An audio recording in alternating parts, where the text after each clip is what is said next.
Bismillahirrahmanirrahim. Assalamualaikum warahmatullahi wabarakatuh. Selamat pagi, salam sejahtera bagi kita semuanya. Om Swastiastu, Namo Buddhaya, salam kebajikan. Yang saya hormati para Menteri Kabinet Indonesia Maju, yang saya hormati Gubernur Provinsi Jawa Tengah, yang saya hormati pimpinan dan anggota Majelis Wali Amanat Universitas 11 Maret, yang saya hormati Bapak Rektor beserta seluruh jajaran Rektorat UNS, yang saya hormati pimpinan dan anggota Dewan Profesor UNS, seluruh sivitas akademika UNS, Bapak Ibu hadirin undangan yang berbahagia. Pertama-tama kepada keluarga besar Universitas 11 Maret, saya mengucapkan selamat Disnatalis yang ke-46 dan terima kasih telah berperan sangat signifikan dalam pembangunan dan kemajuan masyarakat di Surakarta, di Jawa Tengah, dan di Indonesia. Dengan terus berinovasi dan bertransformasi, saya yakin UNS akan semakin sukses mengemban mandatnya berkontribusi untuk Indonesia maju yang kita cita-citakan. Hadirin dan undangan yang berbahagia, tadi Ibu Menteri Keuangan sudah memberikan gambaran betapa sulitnya situasi saat ini, betapa tidak gampangnya mengelola APBN, mengelola keuangan dalam situasi yang sangat extraordinary ini. Dan kita tahu bahwa dunia sekarang ini pada situasi yang tidak mudah, situasi yang tidak gampang. Semua negara merasakan, semua negara, bukan hanya negara kita. Sulit, sangat sulit. Kita dihadapkan sebelumnya pada disrupsi kronis akibat revolusi industri 4.0.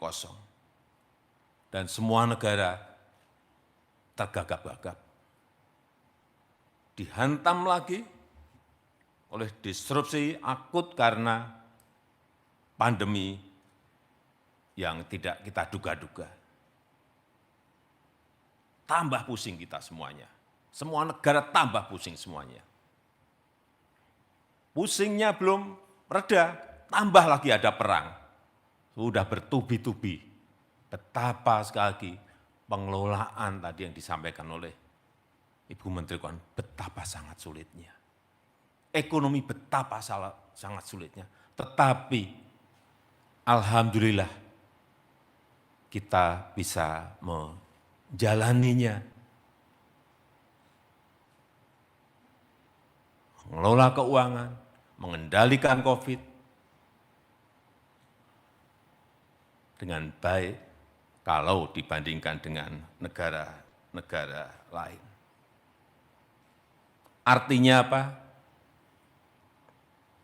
Masa depan global semakin penuh dengan ketidakpastian.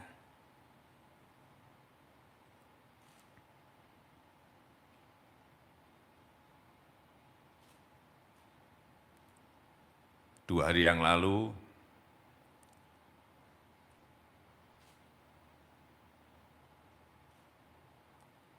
Kanselir Jerman Olaf Scholz telepon kepada saya, berbicara banyak, ya kira-kira tadi yang saya sampaikan, suasananya.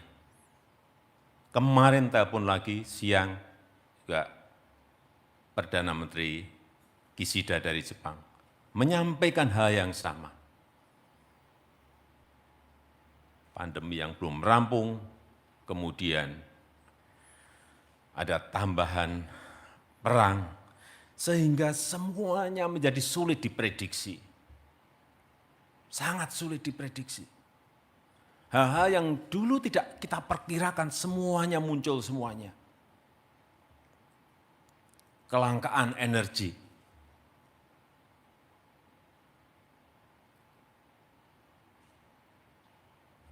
Sekarang semua negara mengalami. Tambah perang, harga naik. Lipat. Kita tahu 2020 minyak harganya hanya kira-kira 60-an. 60 dolar per barel. Hari ini kira-kira 115. Itu pun sebelumnya seminggu yang lalu dah di angka 130. 2 kali lipat. Semua negara harga jualnya ke masyarakat sudah naik juga. Kita di sini masih nahan-nahan. Bu Menteri saya tanya, gimana Bu? Tahannya sampai berapa hari ini? Kita nahan-nahan terus. Kelangkaan energi satu. Juga beberapa negara sudah mulai terjadi kelangkaan pangan. Food price, harga pangan dunia naik semuanya. Gandum naik, kita kena imbas, kedelai dunia naik. Tambah perang ini, gandum karena hampir 20% lebih gandum itu dari Ukraina dan Rusia, naik sangat drastis. Kalau dilihat angka-angka, waduh, di Rusia naik 12%, Amerika naik 6,9%, Turki 5,5%. Alhamdulillah kita masih di angka 3. Tapi sampai kapan kita bisa menahan seperti ini?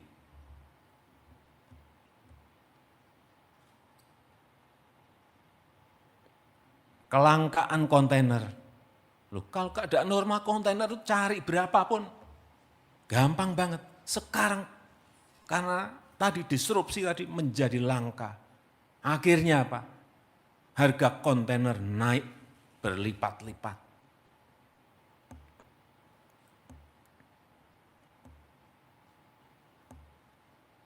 Dulu naik 2 kali, naik 3 kali, naik 4 kali, naik 5 kali. Artinya apa? Barang-barang logistik sampai ke konsumen pun karena terbebani oleh harga kontainer yang naik menjadi juga dibeli lebih mahal. Efeknya kemana-mana. Kemudian yang terjadi adalah kenaikan inflasi. Yang hati-hati mengelola ekonomi saat ini. Ekonomi makronya dikelola, tapi mikronya tidak diperhatikan, bisa buyar. Artinya apa? Kerja sekarang ini harus kerja detail. Kalau enggak detail, enggak akan menyelesaikan masalah. Untungnya inflasi negara kita masih terkendali dengan baik, masih 2,2. Coba lihat di Turki, 48,7. Di Amerika yang biasanya di bawah 1%, sekarang sudah di 7,5%. Di India sudah 6%. Di Rusia sudah 8,7, tapi enggak tahu hari-hari ini. Situasi seperti ini, dunia. Kuncinya, menurut saya, kuncinya adalah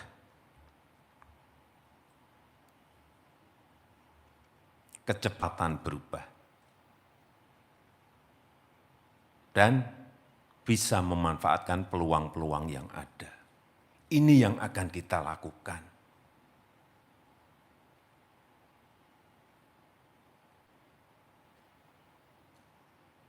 Oleh sebab itu, perlu stabilitas.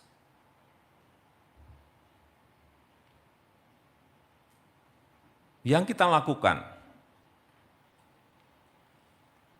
transformasi ekonomi. Dalam posisi seperti ini, keberanian transformasi ekonomi ini akan memberikan manfaat dan memberikan peluang jangka panjang kita akan menjadi lebih baik. Sudah sering saya sampaikan, karena kita sudah bertahun-tahun, berpuluh-puluh tahun, ratus tahun kita selalu ekspor yang namanya bahan mentah.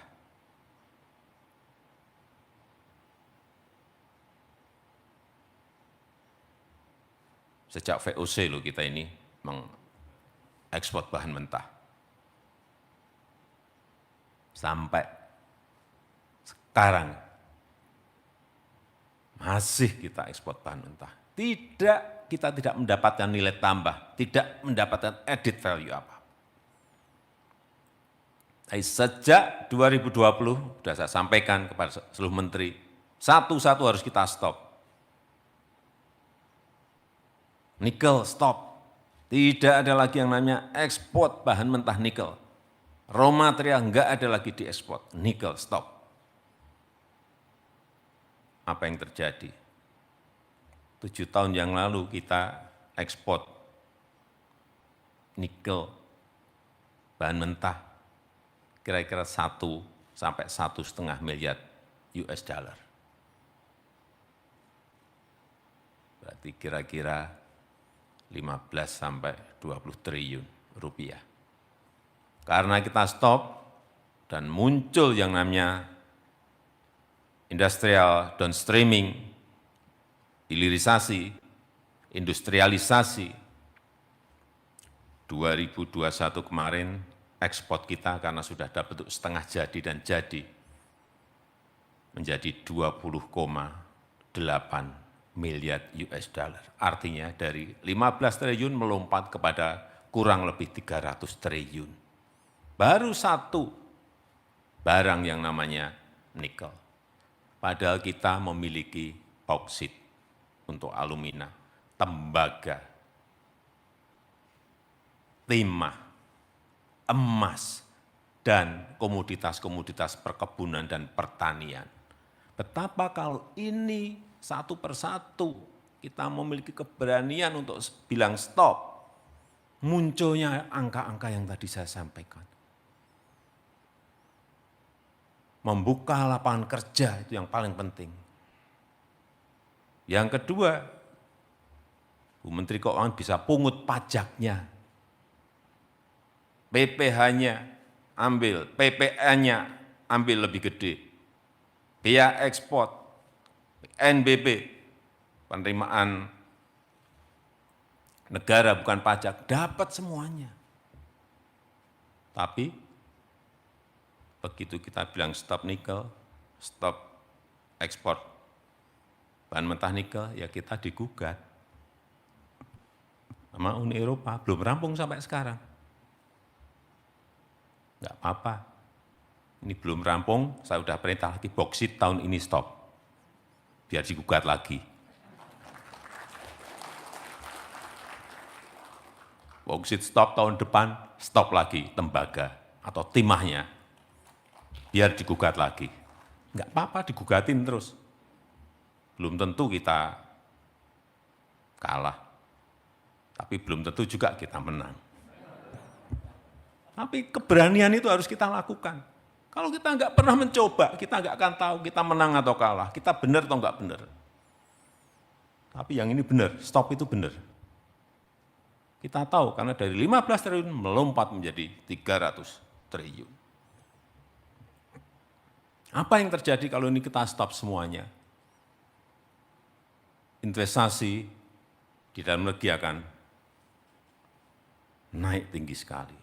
Yang dari luar masuk juga ada capital inflow yang itu juga akan memunculkan nilai tambah yang luar biasa.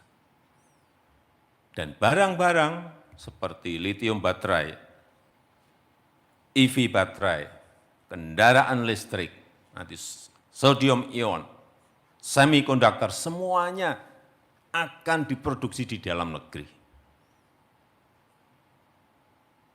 karena bahan bakunya kita stop. Mereka, saya sampaikan saat G20 di Italia, Indonesia ini tidak tertutup, kita ini terbuka. Tapi industrinya jangan di tempatmu terus dong. Separuh bawa di Indonesia, atau semuanya bawa di Indonesia, kita terbuka. Bisa kamu kerjasama dengan BUMN kita, bisa kamu kerjasama dengan swasta kita, atau kamu sendirian juga enggak apa-apa. Tapi di Indonesia, enak banget kita storin mereka bahan bakunya. Nilai tambahnya bisa 14 kali sampai 20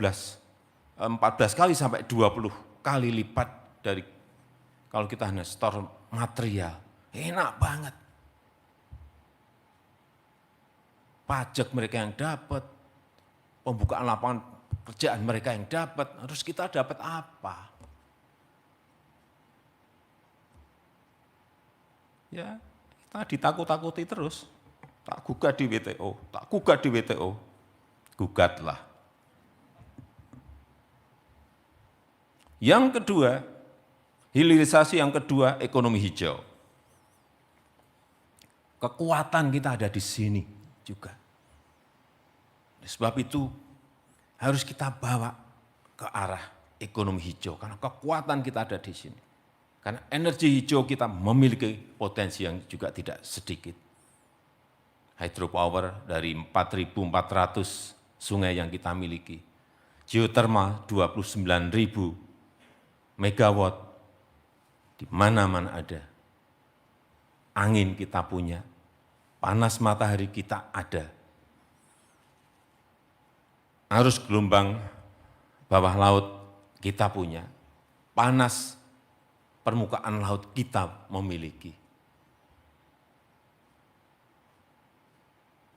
Sehingga produk yang dihasilkan nanti adalah produk hijau dari Indonesia yang memiliki nilai tambah yang lebih besar.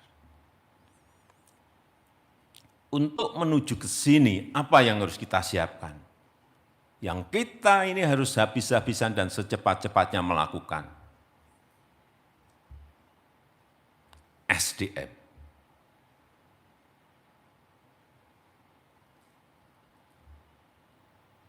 Pengembangan SDM harus berubah.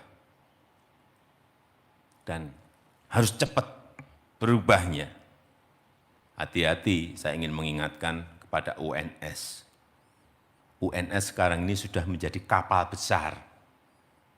Nah, kapal besar ini kalau mau merubah itu juga pelan-pelan. Padahal yang dibutuhkan adalah kecepatan. Kalau kapalnya masih kecil, belok langsung, gampang banget. Mahasiswa berapa Pak Rektor sekarang? 40.000. Ini sudah kapal induk.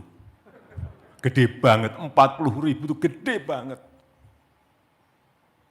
Hati-hati, kapal besar ini hati-hati. Bisa tidak lincah loh, tapi juga bisa lincah. Tergantung nahkodanya. Karena seperti yang tadi saya sampaikan, seluruh organisasi, termasuk lembaga pendidikan tinggi, termasuk universitas, harus lincah, harus cepat belajar dengan perubahan-perubahan yang ada, harus updated, harus. Tapi hati-hati tadi, kapal besar. Karena dunia berubah begitu sangat cepatnya. Ilmu pengetahuan juga berkembang sangat cepat sekali. Saya kadang-kadang nggak ngerti betul. Muncul ini apa sih barang ini? Muncul yang barang apa ini? Muncul lagi, muncul lagi, muncul lagi.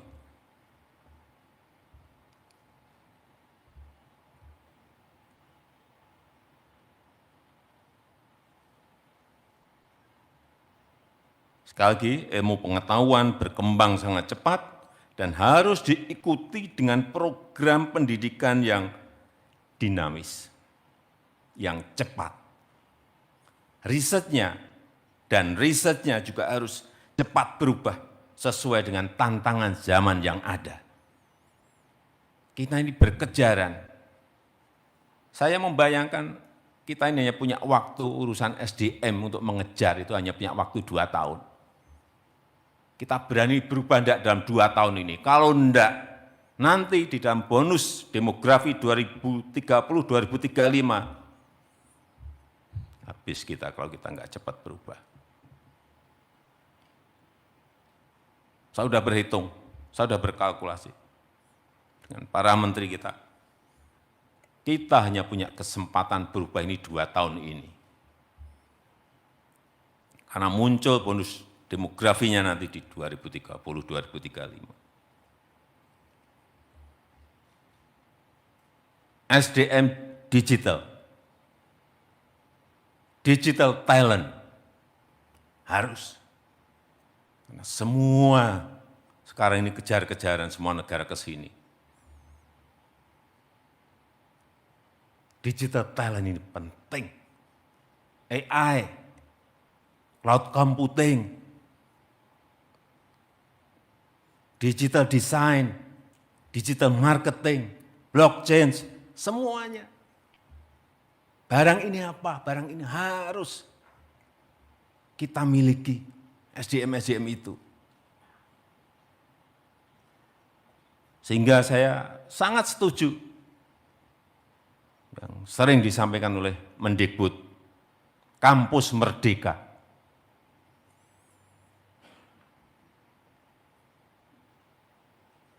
Mahasiswa bisa belajar di mana saja, kapan saja, dengan siapa saja.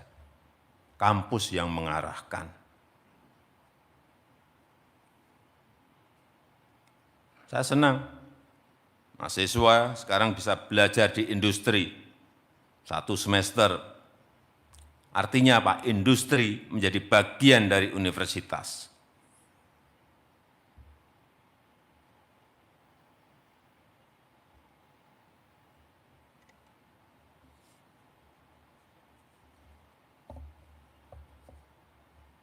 Ada matching fund yang dibiayai oleh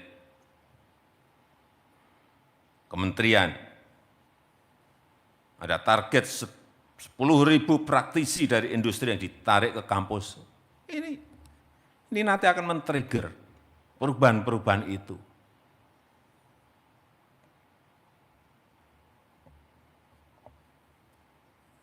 Sekali lagi, kalau ini tidak kita lakukan dalam 2 tahun ini, saya membayangkan di 2030-2035, berat, kita akan berat. Sehingga saya minta yang namanya program studi.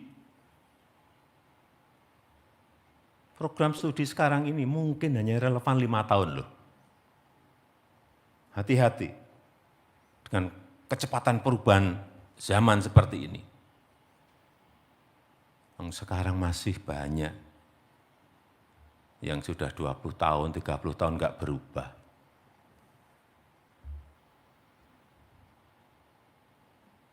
Bisa saja sebuah ilmu relevan untuk semester ini, semester depan sudah enggak relevan lagi. Bisa karena perubahan-perubahan yang cepat tadi.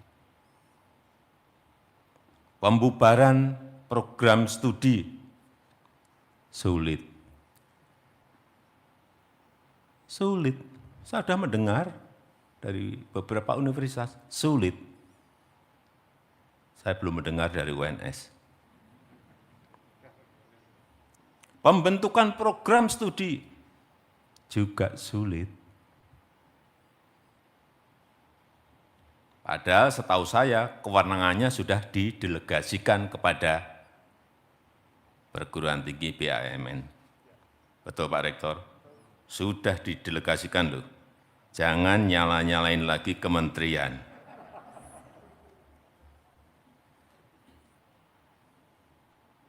Pusat studi yang ada di kampus-kampus, hati-hati. Saya sekarang memang harus bekerja harus detail. Kalau kita nggak detail, kita nggak ngerti-ngerti. Pusat studi, saya dengar juga demikian. Dan yang saya tahu juga demikian.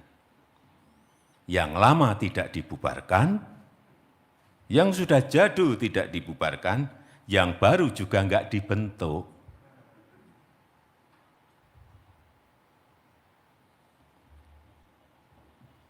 Ini tantangan kita